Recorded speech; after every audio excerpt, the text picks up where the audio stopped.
Margaret Whitfield leaned into her friend and whispered, "My son is so naive to marry this gold-digging nobody from trash family." She saw me listening and smiled with pure contempt. I smiled back, walked to the microphone, and said the words that would destroy her world forever. What happened next changed everything she thought she knew about power. If you're watching this, subscribe and let me know where you're watching from, because this story about putting entitled people in their place is one you'll want to share. But let me take you back 3 weeks so you understand exactly how we got to that microphone moment. 3 weeks before my daughter Clara's wedding, I met the Whitfields for the first time. I pulled up to their country club in my modest Honda, the same car I'd driven for 8 years. Not because I couldn't afford better, but because I'd learned long ago that showing your true hand too early is a rookie mistake. Margaret Whitfield greeted me at the entrance wearing a Chanel suit that cost more than most people's monthly salary. Her eyes swept over my simple black dress and sensible shoes, with the kind of clinical assessment usually reserved for livestock auctions. "Helena, welcome," she said, her voice dripping with the kind of fake warmth that screams, "I'm already planning your exit strategy." Richard Whitfield stood behind her, looking like a man who'd spent 30 years perfecting the art of avoiding his wife's sharper edges. He shook my hand with genuine warmth, but I caught the slight wince when Margaret introduced me as Clara's mother. The pause before mother was deliberate, calculated, the kind of microaggression that people like Margaret use to establish hierarchy without getting their hands dirty. We settled into the private dining room, where Margaret had apparently arranged the seating so I'd be positioned directly across from her. Prime real estate for intimidation, I suppose. "So, Helena," Margaret began, cutting her salmon with surgical precision, "what do you do for work?" The question hung in the air like smoke from a fired gun. Clara shifted uncomfortably beside me. "I take care of my own business," I replied, taking a sip of the ridiculously overpriced wine they'd ordered without asking my preference. Margaret's laugh was sharp enough to cut glass. "How entrepreneurial! And where did you go to school?" "Here and there." Margaret's smile faltered for just a fraction of a second. "Interesting." Richard cleared his throat. "Margaret, perhaps we should discuss the wedding arrangements." But Margaret was on a roll. "I just think it's wonderful when people from different backgrounds can come together. Really shows how far we've come as a society." Clara's face was turning red. My daughter had spent her whole life thinking we were just getting by, that her college fund came from my waitressing tips and careful saving. She had no idea that her struggling single mom owned more commercial real estate than most of the people in this room. "Different backgrounds can be so enriching," I agreed, watching Margaret's confidence grow. "You learn so much about people when they think they have the upper hand." Margaret smiled wider. "Exactly. James is such a generous soul, always wanting to help those less fortunate." The implication hit like a slap.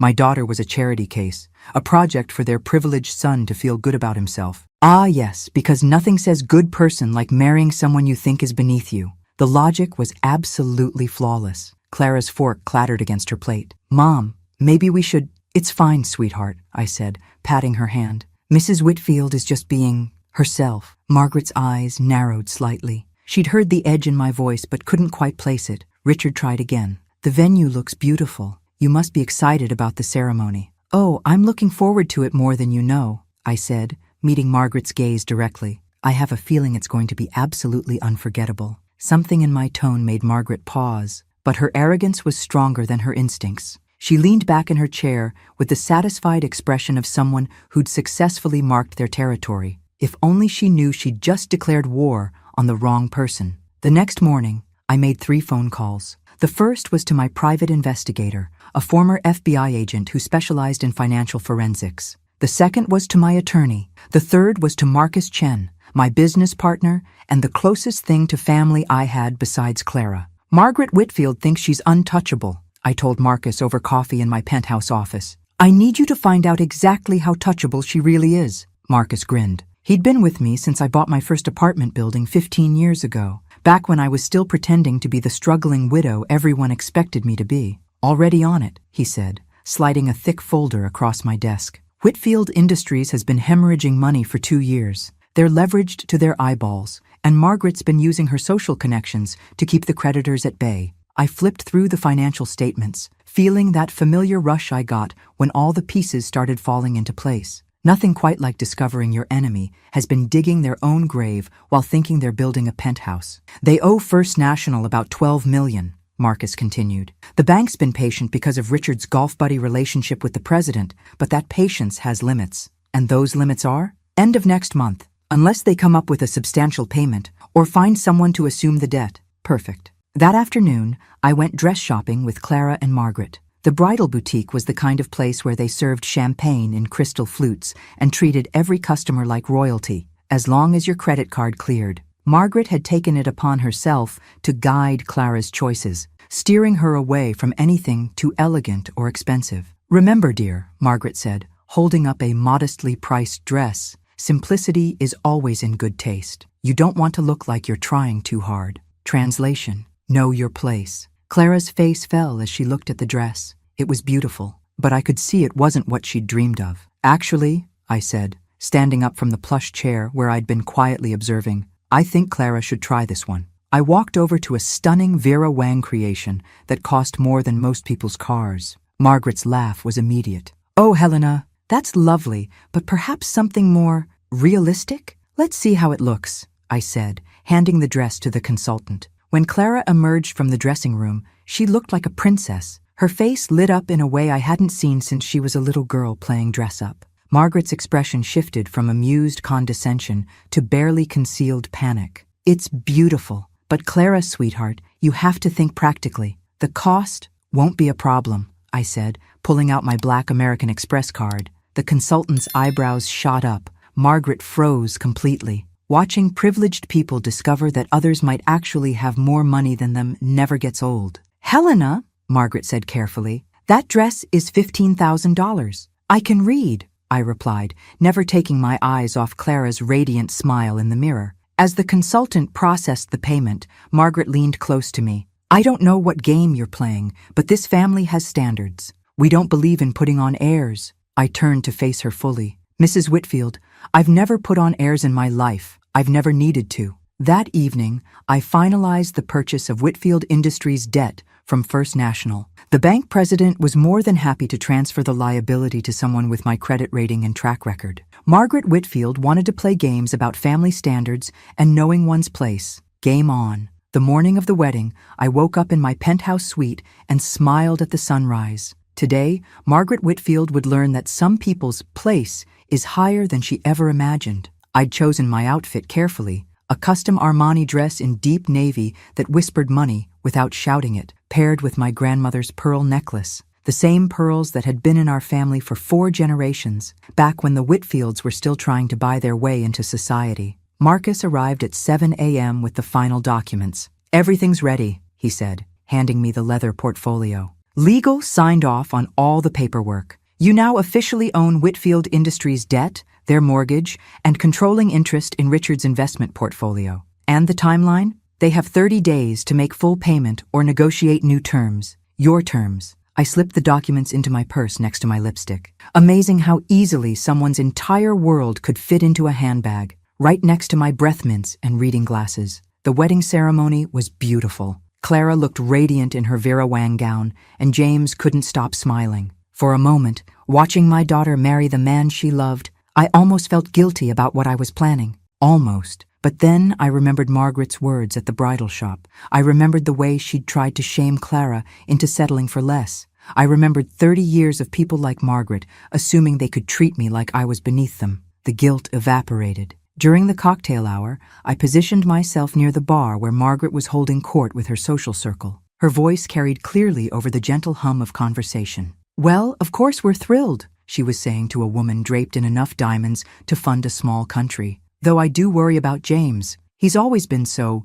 generous with people less fortunate. Sometimes I think his good heart might be taken advantage of. The woman nodded sympathetically. It's wonderful that he's helping that family. Very charitable. Exactly, Margaret continued, not noticing I'd moved closer. I mean, the mother seems nice enough, but you can tell she's completely out of her depth. The poor thing probably thinks she's hit the jackpot. Her friend glanced around nervously. Margaret, perhaps? Oh, I don't mind if she hears, Margaret said, turning to look directly at me with that same contemptuous smile from our first meeting. Helena understands, don't you, dear? We're all just happy for the children. The moment stretched between us like a rubber band about to snap. Here's a free life tip. If you're going to insult someone, maybe make sure they can't financially destroy you first. Just a thought. I smiled back and walked calmly to the microphone at the front of the room. "Excuse me, everyone," I said, my voice carrying clearly through the reception hall. "I'd like to make a toast to the happy couple." The room quieted, and I saw Clara beam at me from the head table. "Marriage," I began, "is about bringing families together. It's about understanding where we come from and where we're going. It's about honesty, respect, and knowing exactly who you're dealing with." Margaret was still smiling, but something in my tone had caught her attention. "I'm so grateful to officially welcome the Whitfield family into our lives," I continued, "and I think it's time they got to know us a little better." I pulled the leather portfolio from my purse. "Some of you might not know that I've been in business for quite some time. I started small, a single apartment building after my husband passed away. But over the years, I've built something I'm quite proud of. Today, my company is worth approximately $80 million. The room went dead silent. Margaret's face had gone from pink to pale to an interesting shade of green. "This morning," I said, opening the portfolio, "I completed the purchase of some outstanding debt that's been concerning me.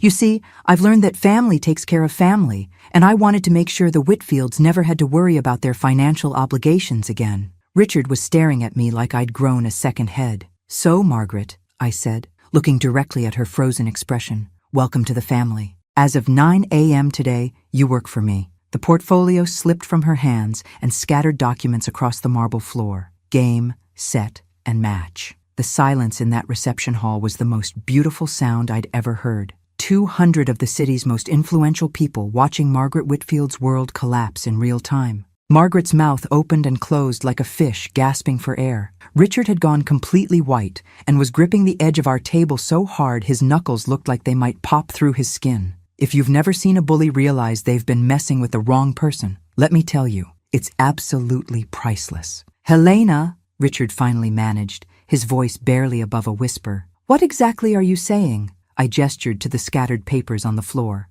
"I'm saying that as of this morning, I hold your company's debt, your home mortgage, and controlling interest in your investment portfolio. Every monthly payment you make from now on comes to me." Clara was staring at me with a mixture of shock and something that might have been admiration. James looked like he was trying to solve a complex math problem in his head. Margaret finally found her voice. This is some kind of joke. The kind of joke that cost me $14.7 million, I replied. But honestly, watching your face right now, totally worth it. The beautiful thing about karma is that it accepts credit cards. Marcus appeared beside me with additional copies of the documents. "Always prepared, that man." "Mrs. Whitfield," he said politely, handing her a folder. "Everything's properly notarized and filed with the county clerk's office. If you have any questions about the terms, your attorney can contact ours." Margaret's hands shook as she opened the folder. Her friend with the diamonds had quietly melted away into the crowd, as had most of Margaret's social circle. Amazing how quickly people disappear when the power dynamic shifts. Margaret looked like she'd swallowed a cactus, which honestly would have improved her personality. But why?" Margaret stammered. "We barely know each other." I stepped closer to her, close enough that only she could hear my next words. "You called my daughter a charity case. You assumed I was beneath you. You tried to make her settle for less because you thought we couldn't afford better." My voice was calm, almost gentle. "I don't like people who underestimate me. Margaret, it never ends well for them." Richard was frantically scanning the documents. "Helena, surely we can work something out. There must be some arrangement." "Oh, there is," I said, turning back to address the room. "It's quite simple, actually. Treat my daughter with the respect she deserves, and we'll get along beautifully. Continue to act like she's not good enough for your family, and I'll exercise every legal right I now have as your primary creditor." James stood up abruptly. "Mom, Dad, is this true? Are you really in debt to Helena?" The look Richard gave his son was answer enough. Clara finally found her voice. "Mom, you've been rich this whole time?" "Comfortably so," I admitted. "I just never saw the point in flashing it around. Money should work for you, not define you. Though sometimes," I glanced at Margaret, "it does come in handy for making a point." Margaret was reading through the documents with growing calculation. "Helena, surely we can work out some kind of arrangement. You're a businesswoman. You understand that destroying us won't benefit anyone." I had to admire her attempt at regrouping. From shock to strategy in under 10 minutes, that took some backbone. "The house, if you foreclose, you'd have to deal with selling it in this market," she continued, warming to her theme. "And the company, it's worth more as a going concern than liquidated assets." Richard was staring at his wife like he'd never seen her before. Clara looked torn between admiration and worry. "You're absolutely right," I said calmly, "which is why I'm offering you the opportunity to maintain your lifestyle and dignity. Under new management, of course." James walked over to his parents, his jaw set in a way I'd never seen before. "Dad, how could you let this happen?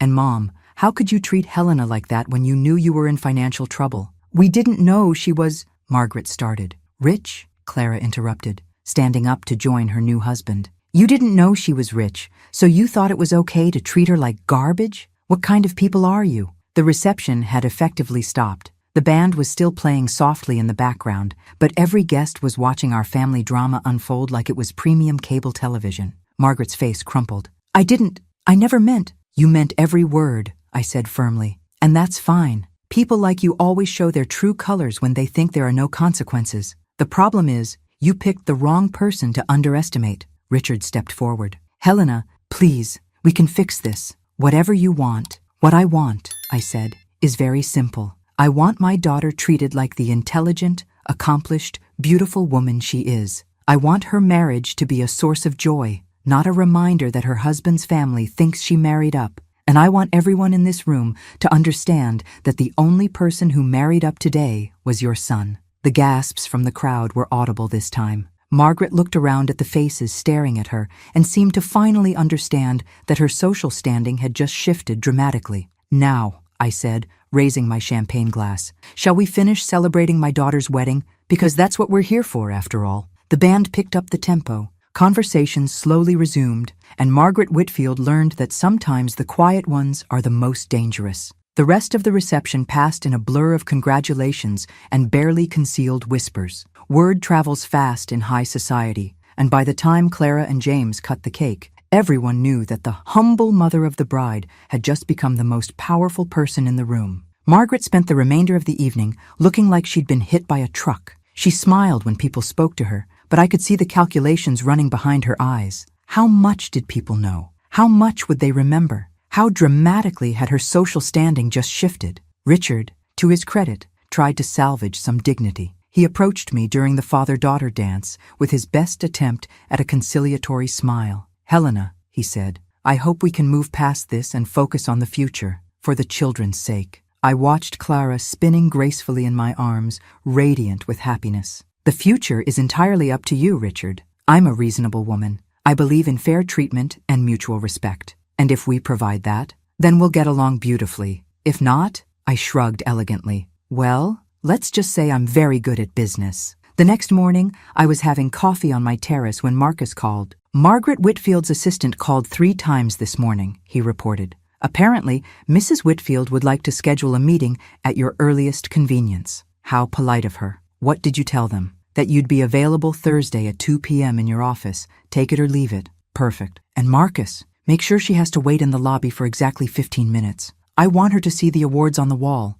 the magazine covers, the photos with governors and senators. I want her to understand exactly who she's been dealing with." Thursday arrived, and Margaret showed up 10 minutes early wearing a conservative black suit that screamed, "I'm trying to look serious and responsible." She spent those 15 minutes in my lobby, taking in the evidence of my success, and by the time my assistant escorted her to my office, she looked properly humbled. "Mrs. Whitfield," I said, not looking up from my desk immediately, "please, have a seat." She perched on the edge of the chair like she might need to run at any moment. "I suppose you're here to discuss terms," I continued, finally meeting her eyes. "Helena, I want to apologize. I was completely out of line at dinner, and at the wedding You revealed exactly who you are," I interrupted. "Don't apologize for being yourself, Margaret. It's much more useful when people show their true colors up front." She swallowed hard. "What do you want from us?" "I want you to understand something very clearly. Your son married my daughter because he loves her, not because he's being charitable, not because he's helping someone less fortunate,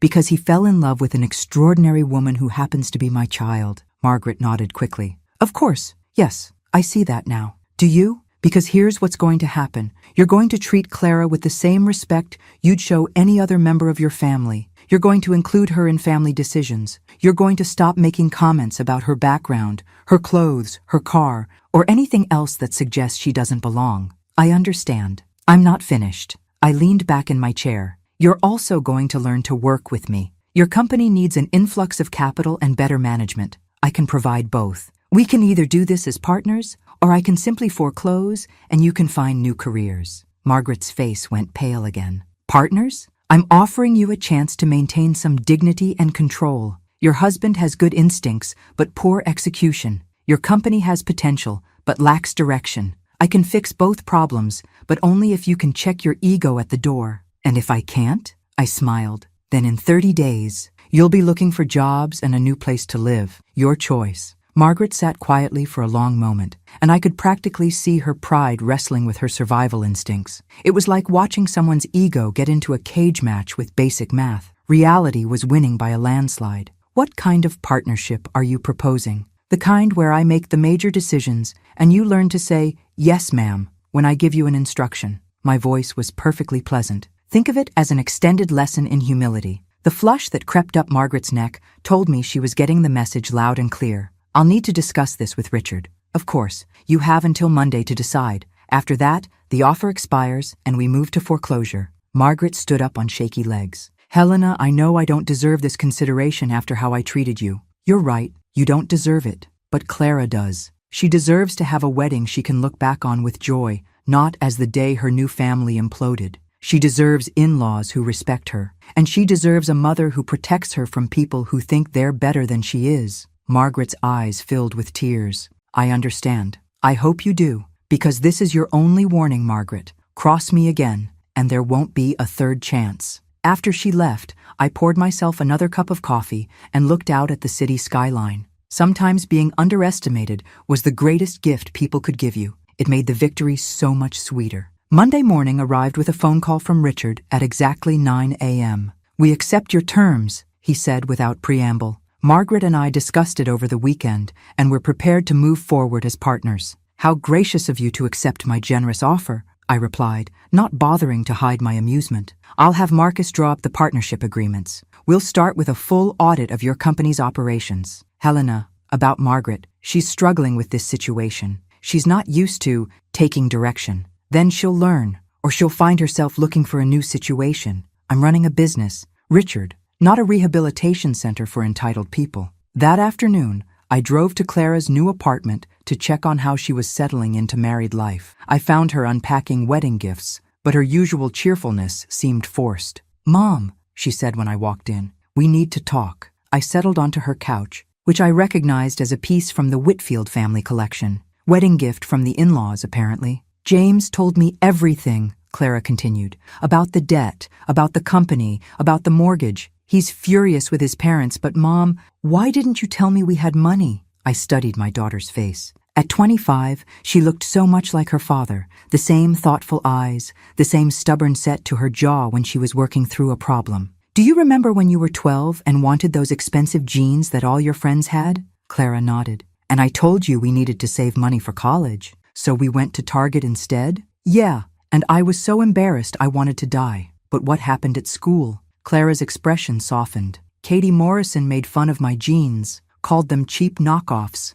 But instead of being embarrassed, I got angry and told her that having expensive clothes didn't make her a better person. And I realized I was right. The kids who liked me didn't care what brand my jeans were. And the ones who did, well, their opinions didn't matter." I smiled. "I wanted you to grow up understanding your own worth, not depending on material things for confidence. I wanted you to choose friends who cared about who you are, not what you have." "But Mom, we could have lived differently. Would you have been happier? Would you have worked as hard in school if you'd known college was already paid for? Would you have developed the same strength of character if you'd never faced any challenges?" Clara was quiet for a moment. "James says his mother never had to work for anything, that everything was just given to her. And how do you think that shaped her personality? She's not very nice to people she thinks are beneath her." "Exactly. Money doesn't make you a better person, Clara, but how you handle having it, or not having it, reveals who you really are." My phone buzzed with a text from Marcus. "Margaret Whitfield is here for the audit meeting. She looks terrified." I showed Clara the text, and she actually laughed. "Are you going to destroy them?" "I'm going to give them exactly what they deserve, which might be destruction or it might be salvation. That's entirely up to them." When I arrived at my office, Margaret was indeed waiting in the lobby, looking like she was preparing for her own execution. She'd traded her usual designer clothes for a conservative business suit that was probably supposed to convey competence and humility. "Mrs. Whitfield," I said, breezing past her toward the elevator. "Right on time." She hurried to keep up. "Helena, before we start, I wanted to say again how sorry I am about actions, not apologies," I interrupted as the elevator doors closed. "Show me you've learned something instead of telling me." The audit was brutal. 3 hours of going through their books line by line, examining every contract, every decision, every financial misstep of the past 5 years. Richard had been making decent strategic choices, but horrible tactical ones. Margaret had been treating the company like her personal piggy bank, using corporate credit for everything from her hair appointments to her charity lunch expenses. "This," I said, pointing to a line item for $50,000 in consulting fees paid to Margaret's sister. What exactly was she consulting on? Margaret squirmed. She helped with some decorating decisions for the office. $50,000 for decorating advice? She has very good taste. I looked at her for a long moment. "Margaret, when I ask you a question about this company's finances, I expect an honest answer, not creative storytelling. Try again." Margaret's face went red. "She didn't actually do any consulting. I was helping her through a difficult divorce. So you stole $50,000 from your company to give your sister a divorce settlement. I wouldn't call it stealing. What would you call it?" The silence stretched uncomfortably. "I made a mistake," Margaret finally admitted. "You made a choice, and now we're going to fix it. All of it." By the end of the meeting, I had a complete picture of just how badly they'd mismanaged their business. But I also had something else, a clear understanding that Richard had potential, and Margaret had just been making decisions based on ego rather than logic. "Here's what's going to happen," I announced. "Richard, you'll focus on client relationships and strategy. That's where your strengths are. Margaret, you'll handle administrative operations under my direct supervision. Every expense over $50 gets approved by me personally." Margaret's jaw dropped. "You want me to ask permission for office supplies? I want you to learn the value of $1 and the cost of accountability. Consider it part of your education."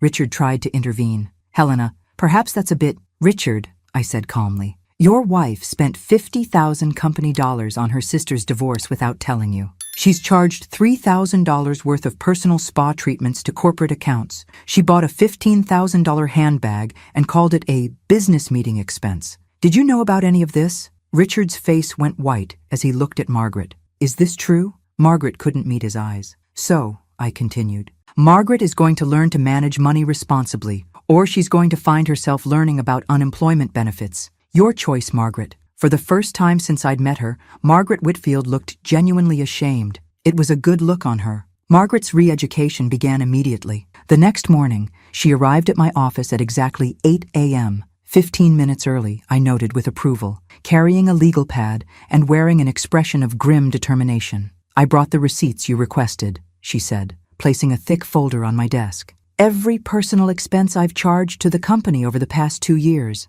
I flipped through the pages, raising an eyebrow at some of the more creative interpretations of business expenses. A weekend spa retreat in Napa Valley. Business purpose? I was networking with other business wives. $500 at a luxury dog grooming salon? Margaret's face reddened. Princess needed to look presentable for the charity fundraiser photos. "Princess is your dog?" "Yes." I made a note on my pad. "Total amount of personal expenses inappropriately charged to corporate accounts. $127,000 over 2 years. You'll be paying this back at $2,000 per month until it's resolved." Margaret looked like she might faint. "I don't have that kind of money." "Then you'll get a job. I hear retail establishments are always looking for sales associates. Should be perfect for someone with your people skills." The look of horror on Margaret's face was almost comical. "Or," I continued, "you can earn it back by proving you're actually capable of contributing to this company's success. Your choice." Over the next 2 weeks, I watched Margaret Whitfield get her first real taste of accountability. Every expense report crossed my desk. Every decision required my approval. Every mistake got documented and discussed. The woman who had spent decades treating service staff like they were invisible suddenly found herself in their position, having to ask permission for everything and justify every request. There's something beautifully poetic about watching someone experience the exact treatment they used to dish out. Karma really does have impeccable timing, but something interesting began to happen. Once Margaret realized I wasn't going to fire her for small mistakes, she started asking better questions. Instead of trying to hide her confusion about business operations, she began actually learning. Turns out, when you remove someone's safety net of entitlement, they either learn to fly or discover they've been a dead weight all along. "Helena," she said during our second week of working together, "I don't understand why we're not charging the Johnson account for the consultation time. They've taken up 40 hours of Richard's time and only paid for 20. Good observation. What would you suggest? That we bill them for the additional hours? And if they refuse to pay?" Margaret thought for a moment. "Then we need to decide if their business is worth the unbilled hours, or if we should refer them to a competitor." I made an approving note.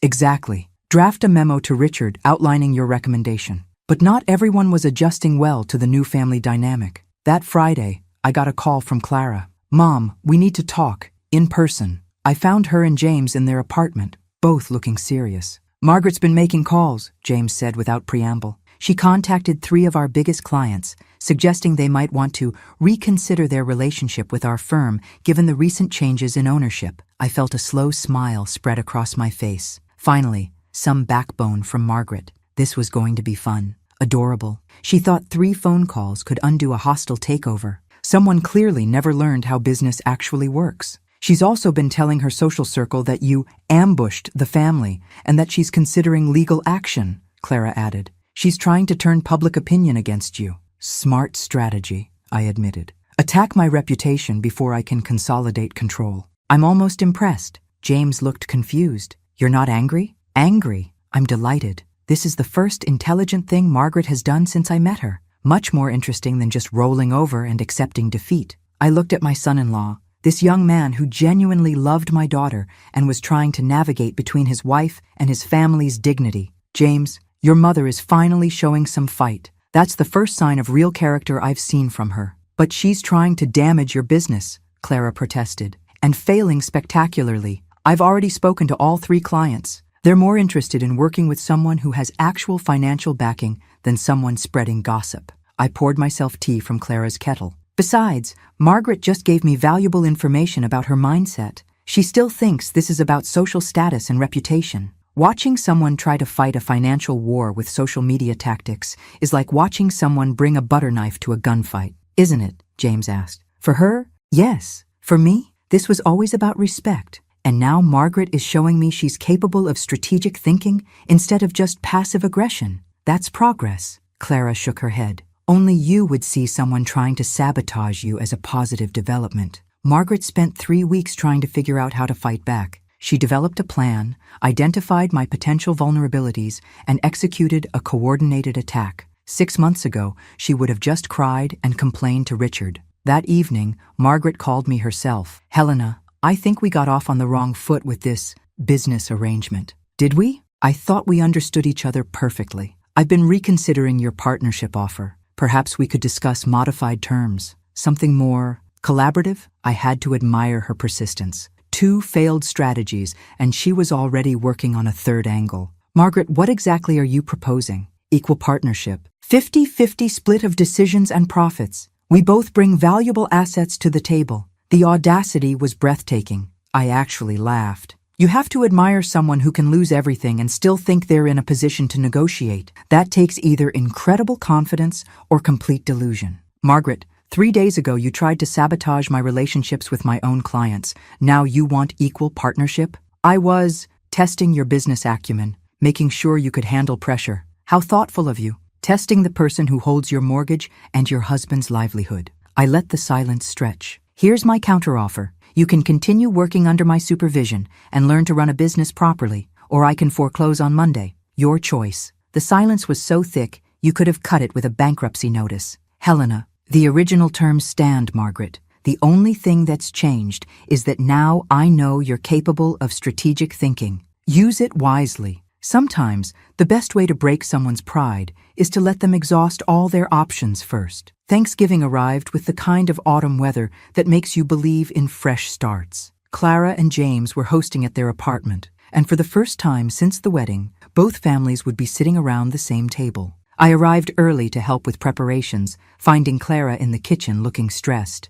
"What if this is a disaster?" she asked, chopping vegetables with more force than necessary. What if Margaret says something awful? What if you two start fighting? What if you take a deep breath and remember that you're a married woman hosting her first family dinner? I suggested, taking the knife away before she injured herself. This is your house, your rules. Anyone who can't behave like a civilized adult can leave. Margaret and Richard arrived precisely on time, bearing flowers and what appeared to be genuine nervousness. Margaret had traded her usual power suits for a simple dress that was elegant without being showy. "Clara, dear," Margaret said, presenting the flowers, "thank you for hosting. The apartment looks beautiful." I watched carefully, but the compliment seemed sincere. Dinner conversation was fascinating to watch. Clara expertly guided discussions that highlighted her guests' achievements without making them sound boastful, while simultaneously exposing the shallowness of Margaret's usual social metrics.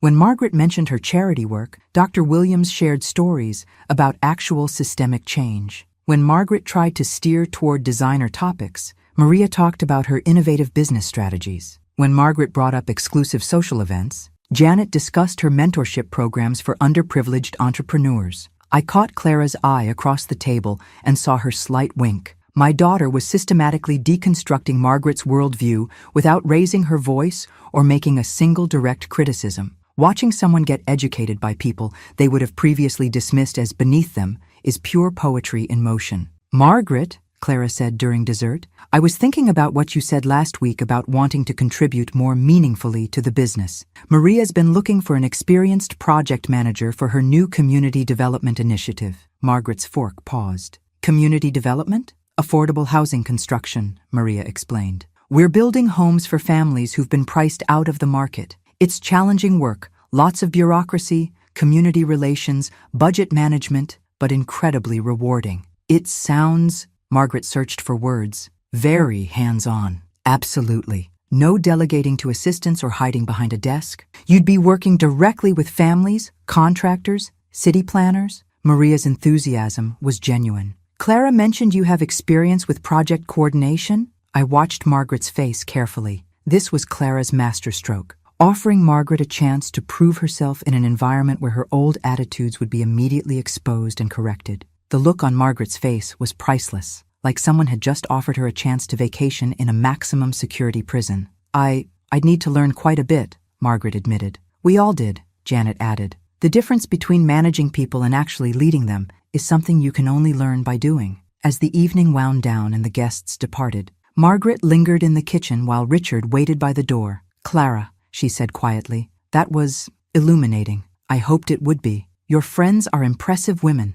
They're women who've built their own success instead of inheriting it," Clara replied matter-of-factly. "I thought you might find their perspectives interesting." Margaret nodded slowly. "I believe I understand what you were showing me tonight." "What's that?" "That there's a difference between having wealth and having worth, and that the people I've been trying to impress might not be worth impressing." Clara smiled. "That's up to you to decide, Margaret. But I thought you should know what real achievement looks like." After they left, Clara and I cleaned up in comfortable silence. "That was masterfully done," I finally said. "I learned from the best," Clara replied. "Sometimes the most effective lesson is showing someone what they could become instead of just criticizing what they are." My daughter had definitely inherited more than just my money. She'd inherited my talent for turning someone's world upside down and making them thank you for it. Christmas morning brought an unexpected delivery to my penthouse, a handwritten card from Margaret attached to a small wrapped box. "Helena," the card read, "I wanted you to have this.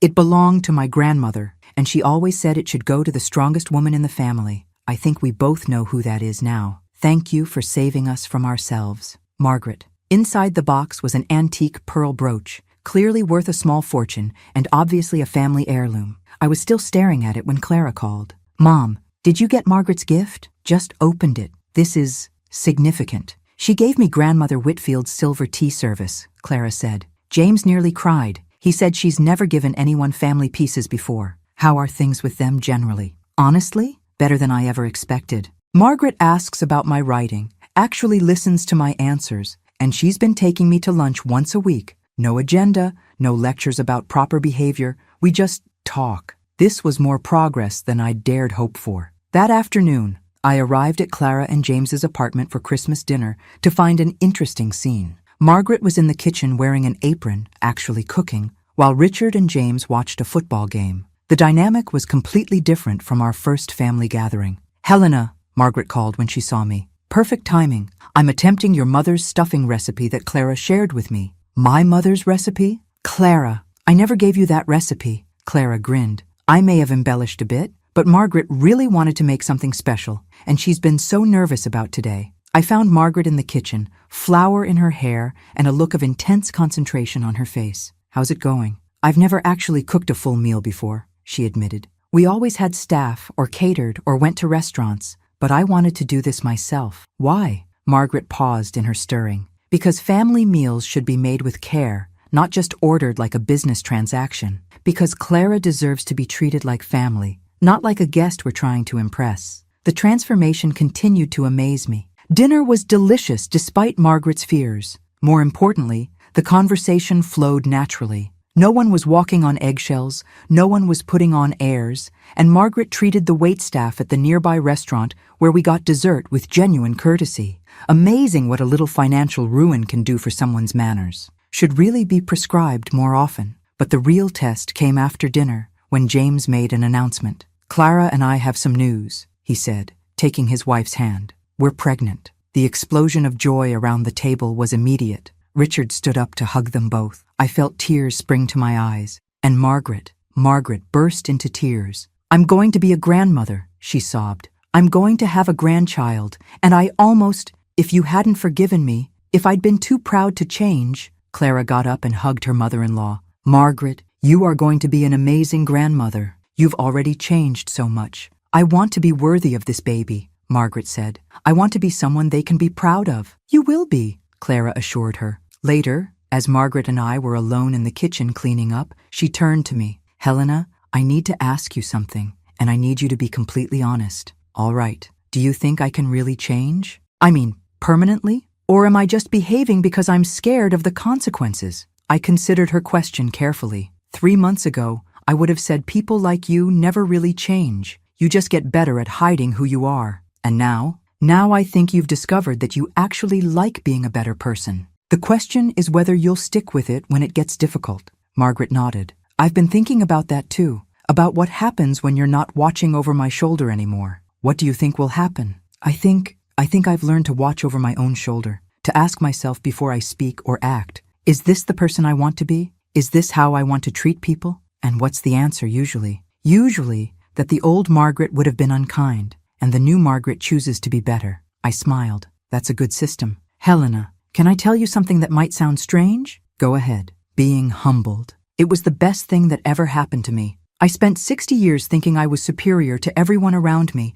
and I was miserable. I was lonely, even surrounded by people. No one really liked me. They just tolerated me because of Richard's business connections. And now Clara actually wants to spend time with me. James talks to me about real things instead of just polite small talk. Richard looks at me like he's proud of who I'm becoming. Even your staff at the office treat me with respect instead of fear. That's because you're treating them with respect instead of disdain. Exactly. Margaret wiped down the counter with more care than I'd ever seen her apply to any task. I wish it hadn't taken being financially destroyed and publicly humiliated to learn these lessons, but I'm grateful it happened. Even though it was brutal, especially because it was brutal. Gentle correction wouldn't have worked on me. I was too arrogant, too set in my ways.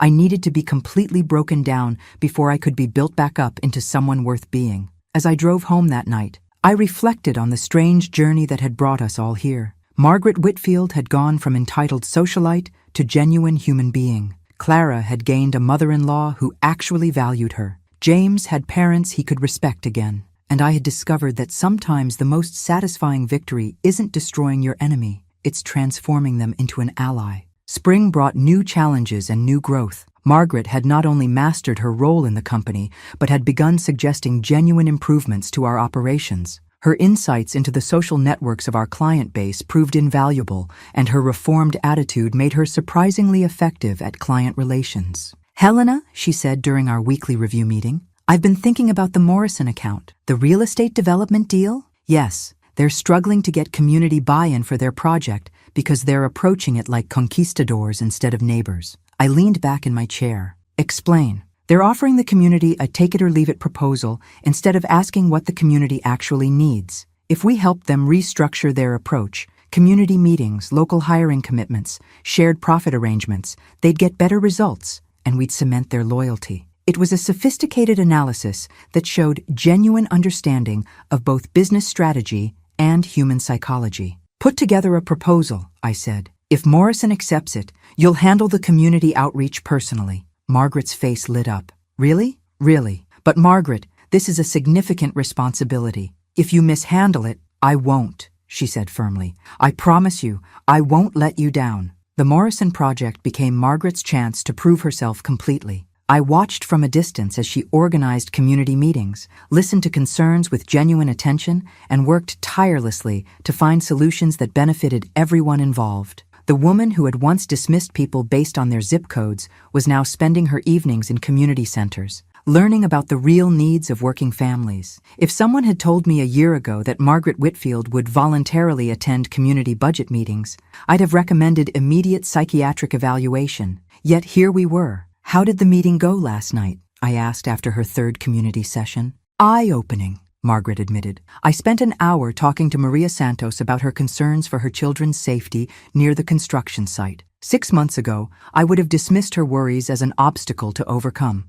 Now I understand she's a mother protecting her children, and her concerns are completely valid. And I worked with Morrison's engineers to redesign the safety protocols and construction timeline to address her specific concerns. It added $50,000 to the project cost, but we gained the support of the entire neighborhood. This was the Margaret I'd been hoping to create, someone who saw people as individuals rather than obstacles. But our real test came in June, when Clara went into early labor. I rushed to the hospital to find chaos. James was pacing the waiting room, Richard was on the phone with doctors, and Margaret was holding Clara's hand in the delivery room, coaching her through contractions with a calm competence that surprised everyone. "That's it, sweetheart," I heard her saying as I entered. "You're doing beautifully. Just breathe through it." Clara squeezed Margaret's hand. "I'm scared." "I know, but you're the strongest woman I know." "Well," Margaret glanced at me with a smile, "one of the strongest, and we're all here for you." 4 hours later,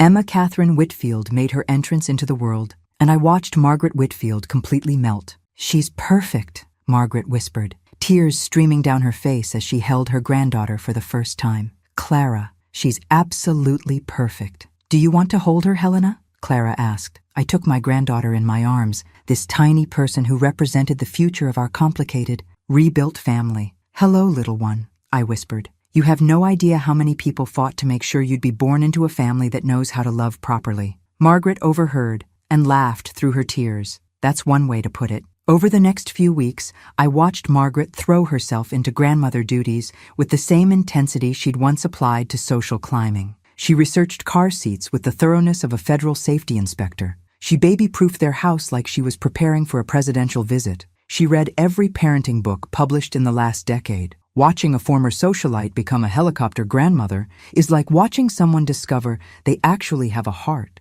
Who knew it just needed the right motivation to start working? "Margaret," I said one afternoon, finding her reorganizing Clara's baby supplies for the third time, "you know babies don't need color-coordinated everything, right?" "I know," she said, not pausing in her folding. "But I want Emma to have the best of everything. Not the most expensive everything, the best. The safest car seat, the most nutritious formula as backup, the most educational toys. She's 6 weeks old. She mostly needs to eat and sleep." Margaret stopped folding and looked at me. "Helena, I spent James's entire childhood delegating his care to nannies and boarding schools. I missed his first steps, his first words, his first day of school. I thought money could replace presence. And now? Now I understand that presence is the only gift that actually matters. I want to be here for Emma in ways I never was for James." It was another piece of the puzzle falling into place. But Margaret's real graduation moment came when Clara asked her to host a baby shower. "I want you to plan it," Clara said. "Something elegant but not intimidating. I want my friends to feel welcome, not like they're being judged." I watched Margaret's face carefully. This was a test of everything she'd learned about treating people with respect, regardless of their background. The shower was perfect. Margaret had chosen a beautiful but understated venue, planned activities that were fun without being precious, and created an atmosphere where Clara's college friends felt just as comfortable as the Whitfield family's social circle. Most importantly, I watched Margaret genuinely connect with people she would have dismissed a year earlier. She spent 20 minutes talking to Clara's friend Jenny about her job as a social worker, asking intelligent questions and showing real interest in her work. "Helena," Margaret said as we cleaned up afterward, "thank you." "For what this time?" "For forcing me to become someone worthy of that little girl, someone she can be proud to call grandmother." I looked around the room at the happy chaos of wrapping paper and baby gifts, at Clara glowing with joy as she opened presents from people who genuinely cared about her. "You did the work, Margaret. I just provided the motivation. The best motivation I ever received," she said. "Though I hope I never need such dramatic intervention again." "That," I said with a smile, "is entirely up to you." 1 year later, I stood at another microphone, but this time, the circumstances were entirely different. The Whitfield family was hosting their annual charity gala, and Margaret had insisted that I give the keynote address. "Ladies and gentlemen," I began, looking out at the elegant crowd, "a year ago, I learned something important about the difference between having money and having class." I found Margaret in the audience, sitting at the head table with Clara and James, Emma sleeping peacefully in her arms. Class isn't about your bank account or your zip code. It's not about your clothes or your car or which country club accepts your membership. Class is about how you treat people when you think no one is watching. It's about lifting others up instead of putting them down. It's about recognizing that everyone deserves dignity and respect. The audience was listening intently. This past year, I've had the privilege of watching someone discover what real class looks like. I've seen Margaret Whitfield transform from someone who used her wealth as a weapon into someone who uses it as a tool for building others up. Margaret's eyes filled with tears. The woman who once looked down on people for having less now spends her weekends volunteering at literacy programs. The woman who used to judge others by their appearance now mentors young entrepreneurs from disadvantaged backgrounds. The woman who thought her money made her superior has learned that true superiority comes from service to others. I paused, making eye contact with Margaret. Sometimes the greatest gift you can give someone is the chance to become better than they were. Margaret took that chance and ran with it. She didn't just change her behavior, she changed her heart. The applause was thunderous. After the speech, Margaret approached me with tears in her eyes. "Helena, I need to tell you something." "What's that?" "The day you bought our debt and humiliated me at the wedding. It was the worst day of my life, but it was also the best day of my life." "How so?" "Because it was the day I stopped being someone I didn't really like and started becoming someone I could respect." Behind her, I could see Clara and James watching us, Emma now awake and gurgling contentedly. "Margaret, can I ask you something?" "Anything." "If you could go back and change what happened that day, would you?" Margaret thought for a long moment. "A year ago, I would have said yes in a heartbeat. Today?" She shook her head. "I wouldn't change a single moment, because it led me here, to this life, to this family, to this version of myself that I actually like, even though it was painful, especially because it was painful. The easy lessons never stick. The hard ones change you forever." She looked over at Emma, who was reaching tiny hands toward the chandeliers. "I want to be worthy of her love," Margaret said.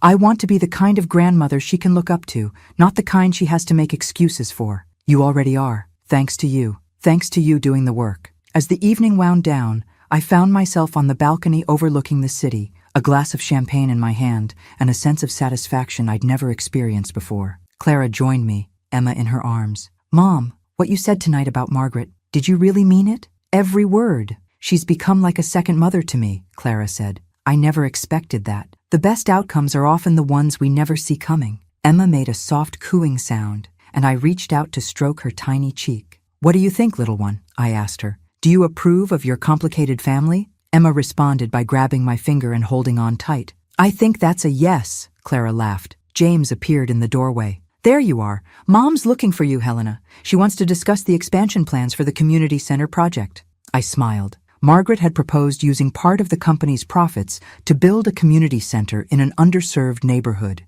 It was exactly the kind of project the old Margaret would have opposed as not profitable enough. "Tell her I'll be right there." As Clara and James headed inside, I took one last look at the city skyline. A year ago, I'd been content to hide my success, to let people underestimate me. Now I was actively using my resources to reshape lives and communities. Margaret had learned that true power comes from building others up, not tearing them down. But in teaching her that lesson, I'd learned something too. Sometimes the most satisfying victory isn't defeating your enemy, it's turning them into your greatest ally. Turns out the best revenge isn't destroying someone's life, it's teaching them how to build a life actually worth living. I raised my champagne glass to the city lights. To family, I said aloud. The one you're born into, and the one you choose to build. Inside, I could hear Margaret's laughter as she played with Emma, Richard discussing business strategy with James, and Clara planning her next writing project. It was the sound of a family that had learned to value what really mattered, and it was the sweetest victory of all. Thanks for listening. Don't forget to subscribe and feel free to share your story in the comments. Your voice matters.